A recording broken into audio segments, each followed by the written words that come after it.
ভারত পাকিস্তানের উত্তেজনার আজ পৌঁছে গেছে আদিয়ালা কারাগারেও। পাকিস্তানের এই কারাগারে বন্দী রয়েছেন দেশটির সাবেক প্রধানমন্ত্রী ও পাকিস্তান তেহরিক ইনসাফ পিটিআইয়ের প্রতিষ্ঠাতা ইমরান খান। যে কবছর তিনি ক্ষমতায় ছিলেন সবাইকে দাপিয়ে বেরিয়েছেন। তাই সীমান্ত উত্তেজনায় চুপ থেকে বসে থাকতে পারেননি ইমরান খান। জেলে বসেই গর্জে উঠলেন তিনি। নয়াদিল্লির সঙ্গে ইসলামাবাদের উত্তেজনার মধ্যেই দাবি উঠেছে ইমরান খানের মুক্তির। এমন কথাও শোনা যাচ্ছে, ইমরান খান মসনদে থাকলে এমন সাহস দেখাতেই পারত না চিরপ্রতিদ্বন্দ্বী দেশ ভারত। এমন প্রেক্ষাপটে ইমরান খান বলেন, সম্প্রতি কাশ্মীরে ভারতীয় নিপীড়ন বেড়েছে। এ কারণে স্বাধীনতা আকাঙ্ক্ষা কাশ্মীরদের মধ্যে আরও জোরালো হচ্ছে। রাওয়ালপিন্ডির আদিয়ালা কারাগারে নিজের আইনজীবীদের সঙ্গে আলাপকালে ইমরান খান কথা বলেন। পরে তার এক্স অ্যাকাউন্টে তা শেয়ার করা হয়।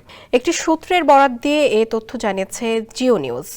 সাবেক এই প্রধানমন্ত্রীর ভাষায়, দেশের মানুষের মধ্যে কিছু বিষয়ে মতপার্থক্য থাকলেও ভারতীয় প্রধানমন্ত্রী নরেন্দ্র মোদীর পাকিস্তানের প্রতি আগ্রাসী মনোভাব, যুদ্ধ প্ররোচনার বিরুদ্ধে তারা একতাবদ্ধ।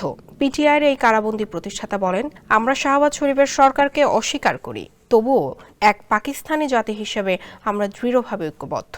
মোদীর যুদ্ধ উস্কানি ও তার বিপজ্জনক পরিকল্পনা এই অঞ্চলের শান্তিকে বিঘ্নিত করছে। আমরা এর তীব্র নিন্দা জানাই। গেল সপ্তাহে ভারত শাসিত কাশ্মীরে সন্ত্রাসী হামলার ঘটনায় পাকিস্তানকে দায়ী করছে নয়াদিল্লি। এ নিয়ে ভারত পাকিস্তানের মধ্যে কূটনৈতিক ও বাণিজ্যিক লড়াই চলছে।